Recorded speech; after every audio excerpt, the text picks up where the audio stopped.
What's the strongest ship in the fleet? And I know fleets. Friendship. Scene Snobs, you guys are great. Yeah, thank you again so much for being on, sir. This is amazing. We were talking to Jonathan Frakes a couple of weeks ago, and he actually said, make sure you get Todd on the show because you guys are geeks and he's a geek. so that works. But I've always been a big fan. I've loved you. You're in my favorite episode of Supernatural, like I said. Oh, thanks. I love Monster Movie. And that's a good one, right? Oh, so good. And 12 Monkeys, everything you've done. I'm such a fan. But it was Supernatural that really made me so aware of you that I've, every time I see you now, I follow and I watch stuff because you're in it. Oh, and thanks. So when you popped up as Captain Shaw, I was like, yes, this is amazing. But it really comes down to I was very lucky to meet you. And I think it was late 2008, early 2009. I was living in Los Angeles. I worked in the industry. And I was at a bookstore. Oh, yeah? Yeah, we were both one? online. It was in Burbank. I want to say it was Barnes & Noble's, but it might have been another chain store. It was by the Barnes & Noble's is in Burbank. Yeah, that's in Burbank. Yeah, you were standing on one side of the line. I was standing on the other, and I looked over, and I'm like, and I recognized you from Monster Movie. And I introduced myself, and you were just the sweetest guy. I didn't want to bother you, but you were really lies, sweet. all lies. Putting on a public face. No, for sure. You were just fantastic, and I love your career. So I appreciate that. And thank you for coming on. And this is fantastic. Wait, let me make sure I fix my internet that I'm on the right internet. Ready? It may blank out for a second. Okay. Okay, sounds good. If not, if I lose you, I'll just call you back. Okay, great. Sounds good. There it is. All right. We did it. Now we are on the robust internet. Yes. Love it. It's much more robust. A word that's not used enough.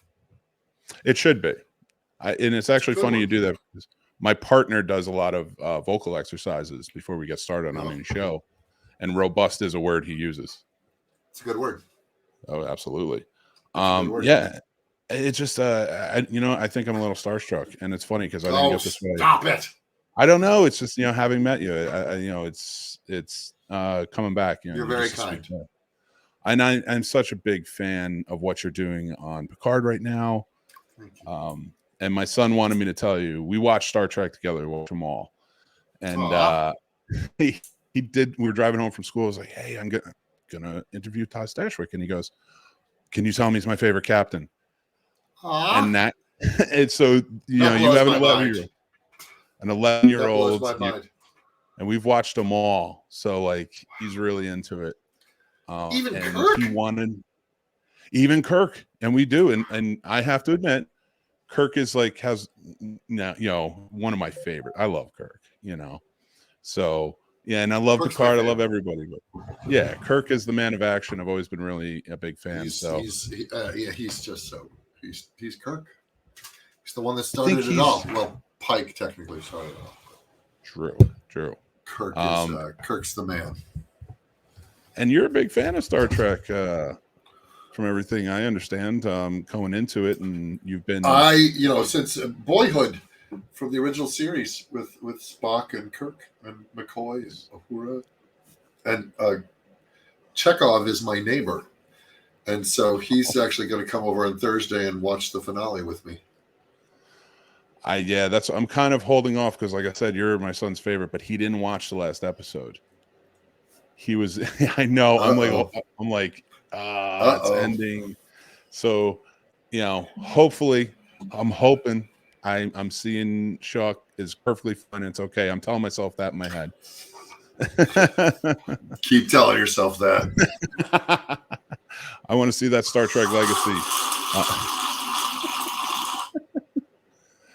You know what? I am holding on to hope for sure. And as we talk about it and get into it more, but I'm hiding it from him for now because I just don't want him to be upset. That's funny. Yeah, it's a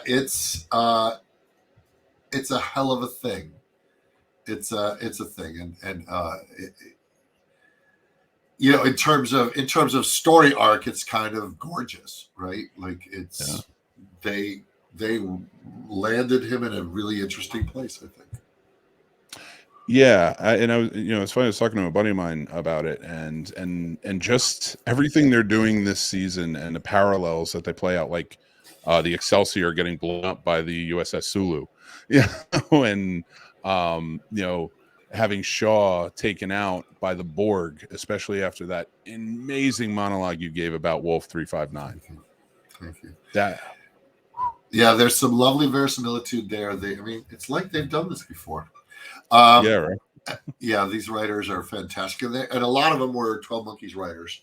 So I had a bit of a running start with them, and they knew how to tailor the suit to fit me, And so after 4 seasons of that, so that I walked into this role, and just the way it was written felt like I'd already been playing him for years. It just was really comfortable. And so I was fortunate, to be literally given a role that I didn't have to dance for, and then to step into it and have it fit like a expensive suit that was made for me, bespoke, was a rare and wonderful thing. It doesn't happen a lot as an actor, so you got to. Do you have a friendship with Terry Matalas? Because I know he created 12 Monkeys, and you were also on Enterprise where you played Talek. So I didn't know him on Enterprise. I met him at my audition for 12 Monkeys in 2014. If I think so. Yeah, 2014. Because then I worked on the show 2015, 2016, 2017. Yeah, you were great as Deacon. He was fantastic. That's a great part. Absolutely great part. When that show was announced and I saw, they were going to do 12 Monkeys, and I love the movie so much, I was like, I don't know if I want to see it as a TV show. And by the end of it, I was completely turned around. I was like, actually, I prefer the TV show. It certainly has the real estate to go deeper and create an ensemble and explore characters that weren't in the film, and just build out a mythology, because you have to sustain seasons and not just 90 minutes to 120, right? So it's a different beast than the movies. It's a different beast. Yeah. And stepping into that and not having been a character that's appeared in the movie, when you're walking in and you're becoming this character, what were the changes that you felt or additions that you wanted to add to that role? Well, there wasn't anything I'm adding. The character was created whole cloth for the TV series. So I was stepping into trying to fulfill their needs for their story. So I think in order to a way to answer your question is what I brought to the party. So when I auditioned for it, the character as written was much more like an Ed Harris, sort of a Marine, like a roughneck. And I looked around the room at all the other people auditioning, and I was like, well, these guys are all like excellent actors and roughneck looking guys. And I'm not saying I don't carry a certain level of villainy with me, with my facial structure, but I wasn't going to out Marine these guys. I wasn't going to out tough anybody in this room. But the take I took from reading the script was, this guy, he commands 200 people willing to take up arms to defend a vision that he has of how to survive, to be a scav king of the West 7. And so like, he doesn't have to be tough. He has to be charming. He's a cult leader. So I went in and made him sympathetic and charming, which actually made him creepier because of the level of violence that he was willing to tolerate, dare I say, enjoy. And so I think that's what made my audition at least separate itself from the Ed Harris vision of the character. And I think once Terry saw, oh, the character could be that. Like a guy who doesn't actually have to hold the gun because 200 people behind him are holding the gun. Yeah. So he doesn't have to appear tough. He has to appear, he's the tempter. He's the, come into my fold. I will keep you alive and safe in this horrific, post-apocalyptic hellscape. So that was my take on it. I think I even remember in the moment in the audition when he says, I'm Cole, and he introduces myself, and then I introduce and I say, I'm Deacon. And I think in the audition, I curtsied when I met him. And I think Terry's like, oh, I love that. I love the fact that this guy takes the time to be irreverent. Mm-hmm. He sort of is almost thumbing his nose at toughness because he doesn't have to. He has the control. He has the power. He has the army. And I think that's what made this character special in that ensemble, because everybody, Kirk, Acevedo, and Aaron, and Amanda, and Emily, everybody had a very distinct shape that they occupied in the space. And mm-hmm. Deacon occupied, he would say things that the audience might be thinking. He would say, similar with Shaw, like that guy who can kind of look around and go, this little messed up, isn't it? Like, I remember improvising the line, why would you walk towards the weird music? I said to Kirk Acevedo's character, he's like, it's coming from that way. And there was like weird 20s music coming out of a Victrola. I'm like, why would anybody walk towards the weird music? Like, have you not seen one horror film? That's where the weird shit goes down. And so I liked that aspect of Deacon, is that he would take a piss, as the Brits would say. Yeah, and I noticed that a lot too. A lot of your characters, especially when you're more like with Shaw, is not, of course, not evil, but he's a stern captain, and he's certainly an antagonist.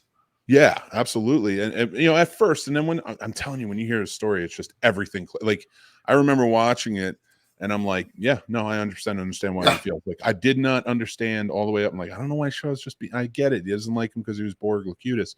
But when you tell that story, I'm 100%. I even looked at my son. I'm like, no, I get it. I completely understand. Get it. Yeah, I mean, what's so funny is that, like, because I went on the Star Trek cruise and love getting nerd deep with people about it. And they're like, we love to hate you, and I would just often stop people and go, okay, so why do you hate it? There's only 2 episodes that aired. I go, let's break it down. Do you hate him because 2 older guys without orders decided to change his course? Did you hate him because those 2 older guys stole his shuttle? Did you hate him because his first officer directly disobeyed a direct order? Yeah. Oh, you hate him because he's snippy. Yeah. Like, he's right. If any of those things had happened to Picard and Next Generation, you'd be mad at the guy that's doing those things to Picard. But because I was rude to their favorites. Yep. Like, I think it's funny. It's like, stop and listen to what he's saying. Shaw is right. And you know what? It proved that to me when I heard the monologue, because I call it the Jellicoe effect from Star Trek. When Ronnie Cox played Captain Jellicoe, and Riker can't stand him. Nobody can stand him because he's just on point. He's just by the book. And the fans hate him. And I'm like, I was like, no, I get it. I was like, I don't understand exactly what he's doing. And you're 100% right with it too. It's just the same, right? Yeah. It's your favorites getting yelled at. You're just like, no, I don't like that. Yeah, I don't like, you're being rude to Jean-Luc Picard, and his name is the title. So don't be rude to him.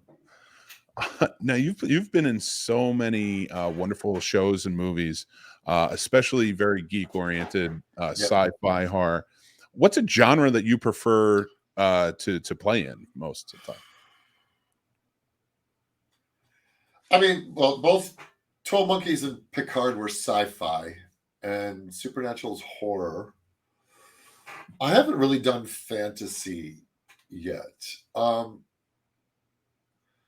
I like sci-fi, supernatural, and sci-fi stuff. Like, I like that. I also like being the irreverent guy in those stories. I like in these otherwise high stakes, larger than life tales to be the guy who's kind of letting the air out of the tires. I like that. And I also consume a lot of science fiction and horror and supernatural and fantasy. Yeah, that's what I love. Nice. Yeah, absolutely. With Nerd Circus, especially. I see you have a great lineup there. I want that table. I think I told you that when I messaged you. Like, I want that table so bad. That would you can have it. It's for and sale. One day I will. I promise. It's for sale, and you can customize it with whatever quotes you want on the inside.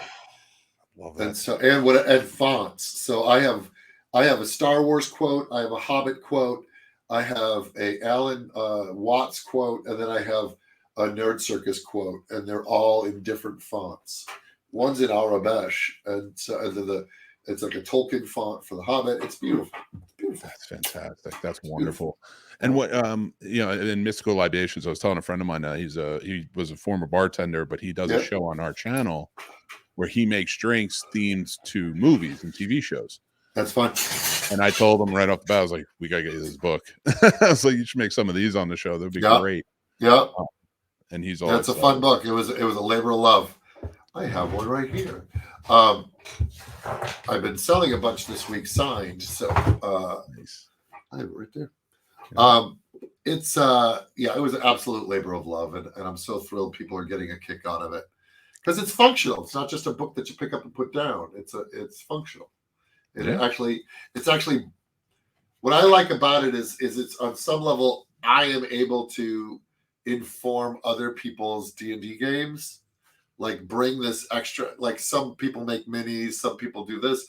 This is a bit of theater that I can bring to your game, and I love that. Nice. Yeah, I love the theory and idea behind Dungeons and Dragons. I have never been invited to play anywhere. All my friends play it. They always leave me out. They're like, nah, you wouldn't like it. I'm like, why? Why do you think I wouldn't like it? And what do they say? Yeah.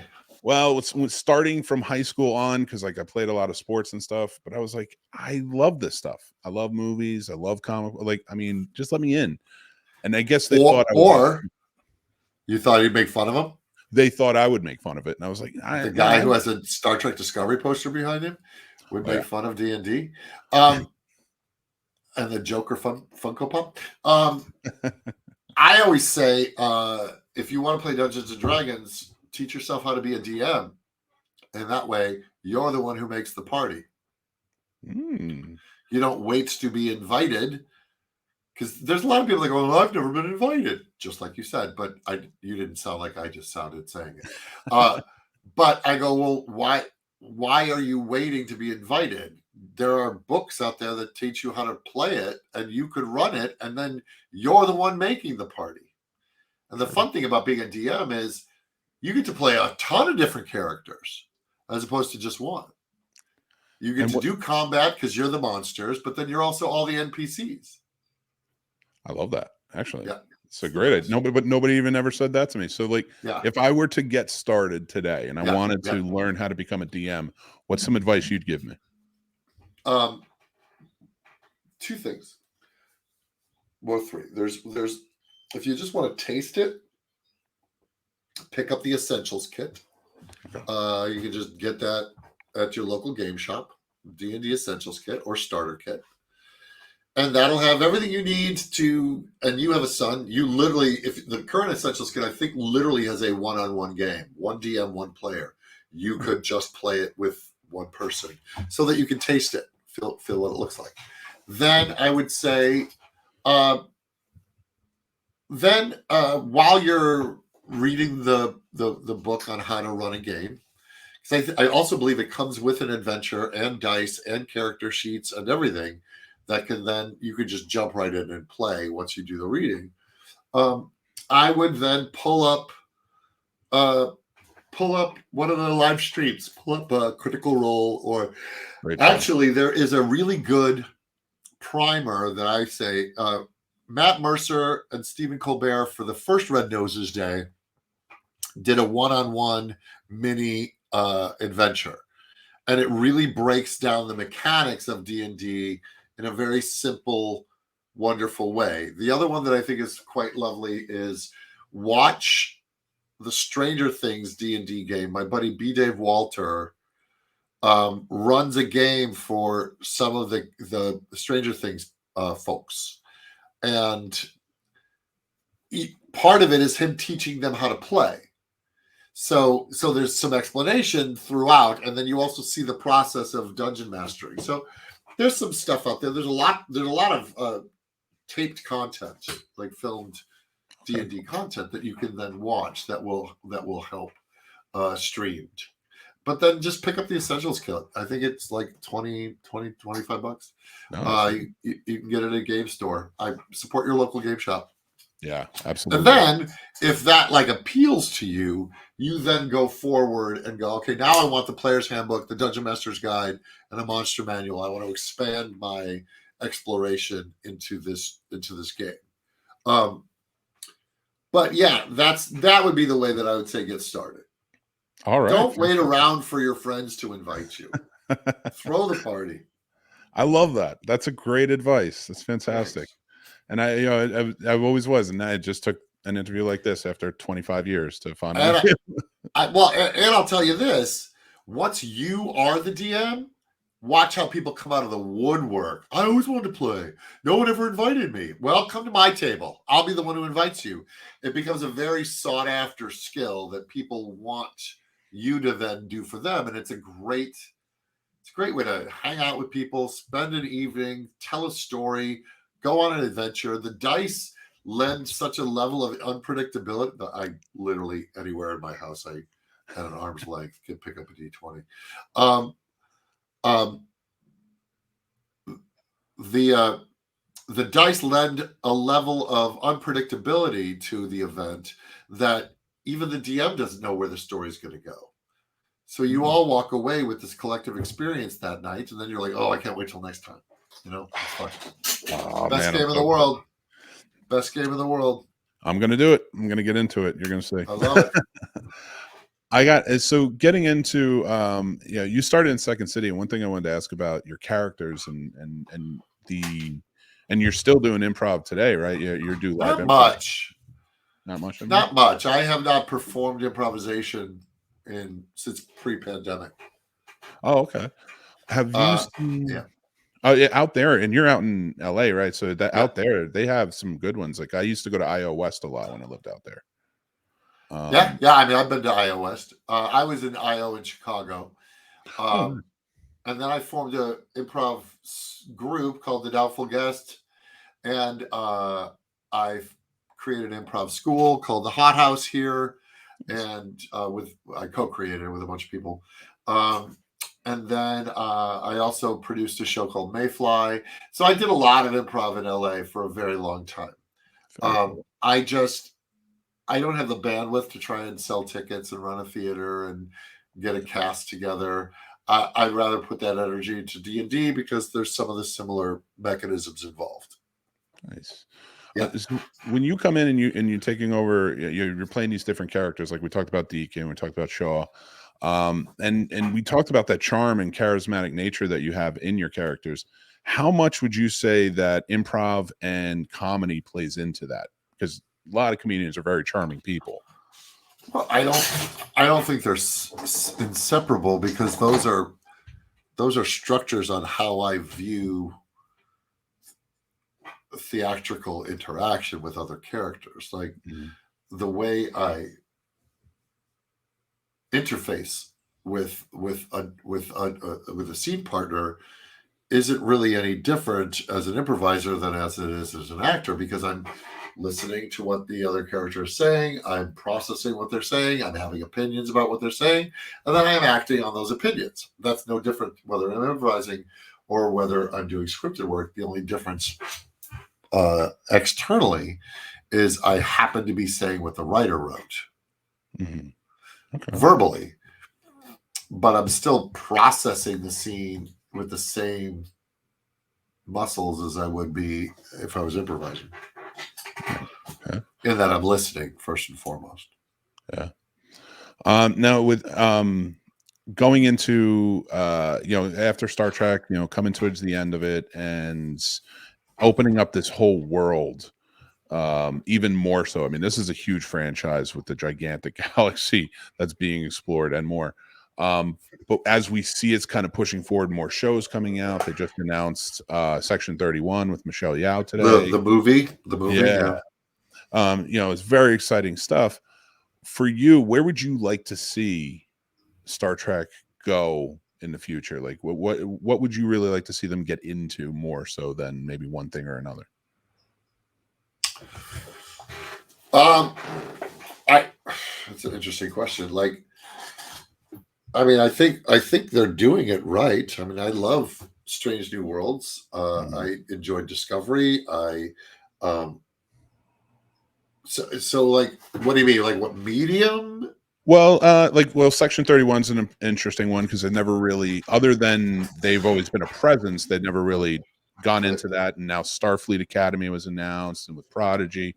What is there a certain time frame you'd like to see? Oh, I like sticking in the 25th century. I mean, I think the idea of doing a show set in the 25th century wonderfully lends itself to keeping the door open for these legacy characters that we love. Mm-hmm. It's harder to pull in Worf if you are 3,000 years in the future without a very special episode that involves some sort of time-space continuum thing. So I'm comfortable in this era. This is my era. Especially as an actor, this is my era. And then as a fan, I like Strange New Worlds. I like going back to that 60s retro thing. I like that vibe. That's what I grew up with before TNG. I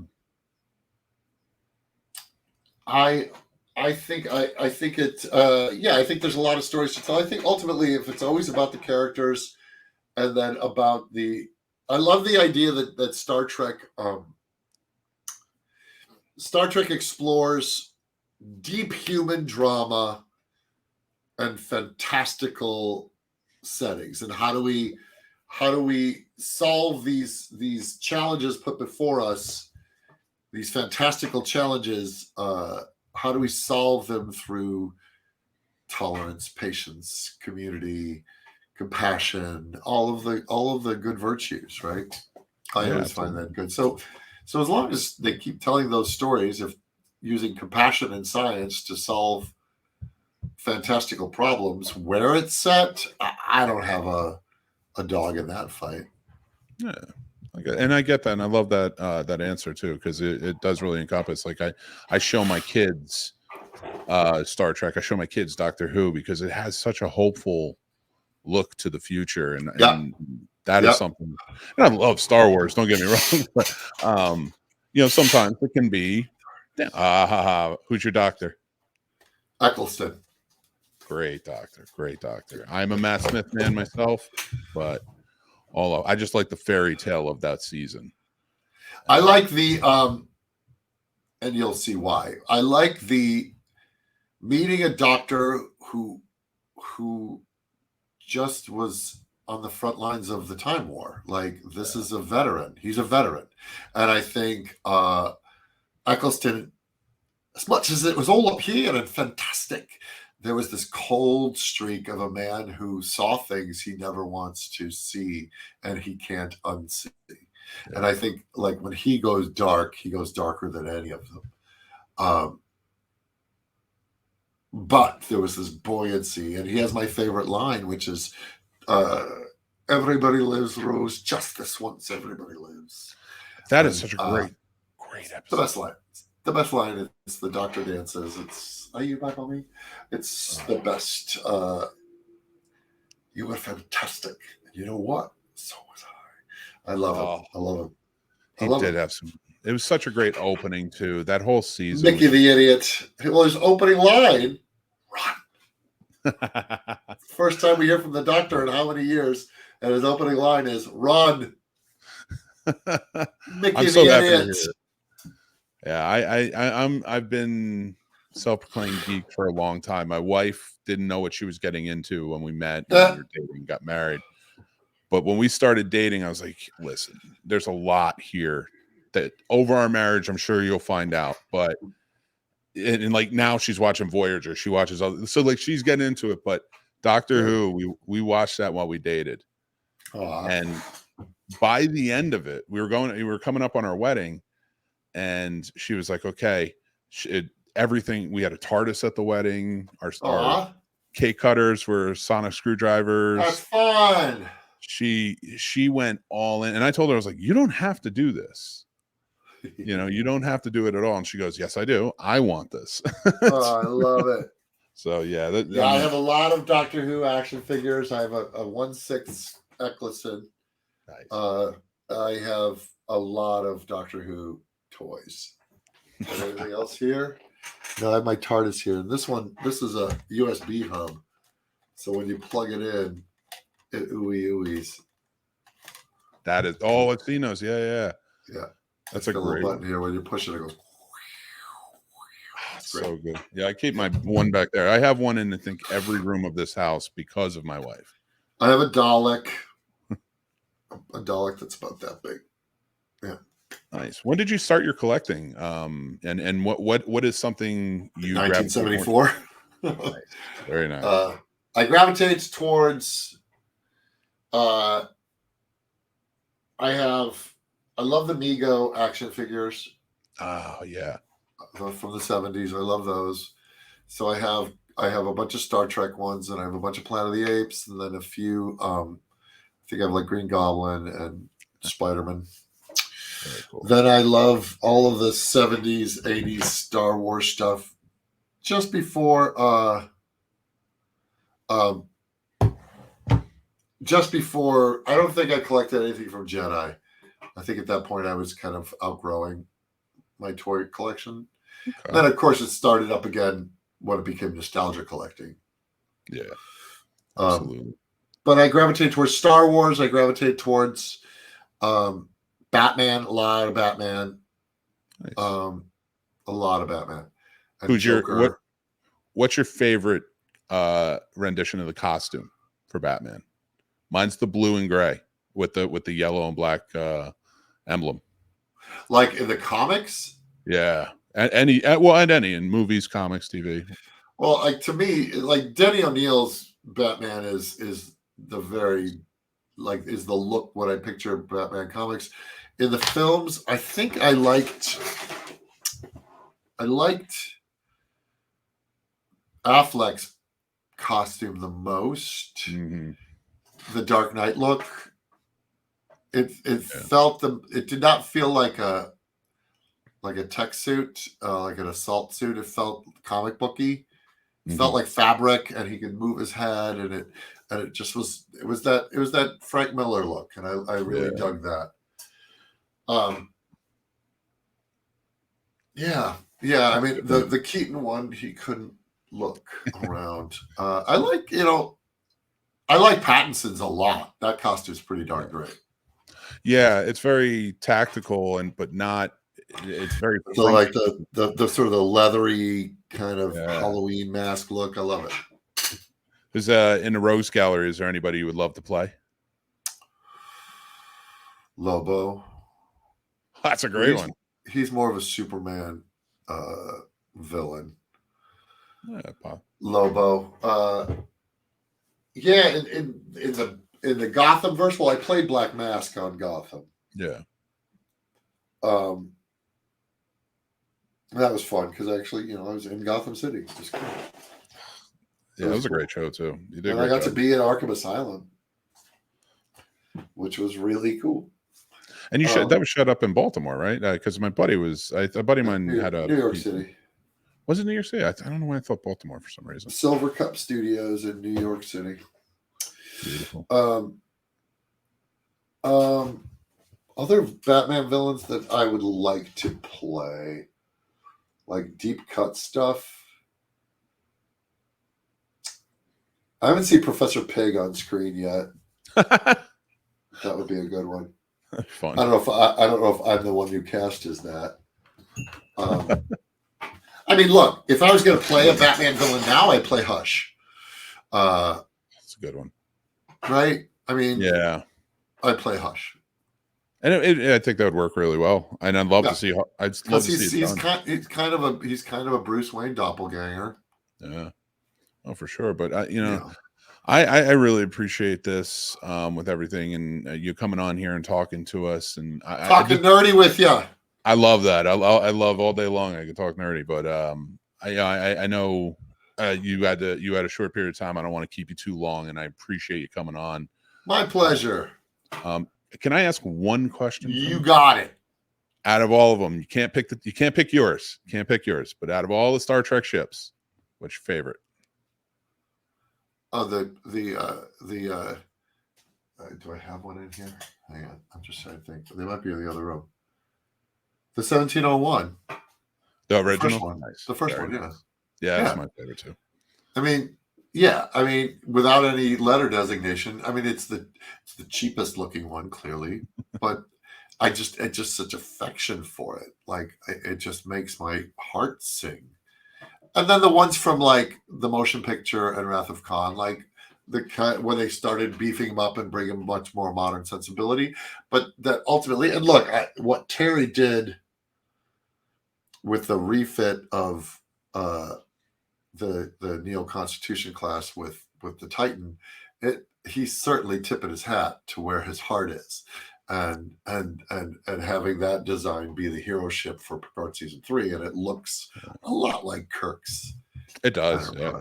I mean, I think even in the mouth of Jack Crusher, he put saying his favorite ship is the 1701. I don't know if it was the C. It might have been the C. Yeah, and I can see that with the look of the Titan and that, because the C was very boxy in a lot of ways. Well, the Titan, I think what I love about the Titan is it has a phaser profile. I'll have to go back and look at that. I didn't even think about that. Yeah, but like Kirk's phasers. Yeah. Like it has this sort of, it kind of there's like a bit of a tail, and then it widens out towards the front like the phasers. Yeah, I think the Titan's pretty sexy. It is. It was a beautiful ship. A beautiful ship. Yeah. And hopefully we'll see you back on it. Science fiction, man. Anything can happen. I don't know. Don't get your hopes up this season, but anything can happen. I'll keep hashtagging legacy. I mean, look, I'm not saying I'm not in the finale, but it'll be interesting to see how people enjoy it. I had a blast. It's some really good stuff. Some really, really good stuff. And you were amazing on it. You definitely going You're down very one of kind. the best captains of all time. Me and Phil. Take it. Thank you again. Bonkers. Thank you so much, Todd. This has been my pleasure. My pleasure. Take care of yourself. I'm gonna do the thing. Live long and prosper. There I did it. Peace out. Take care. Take care, sir.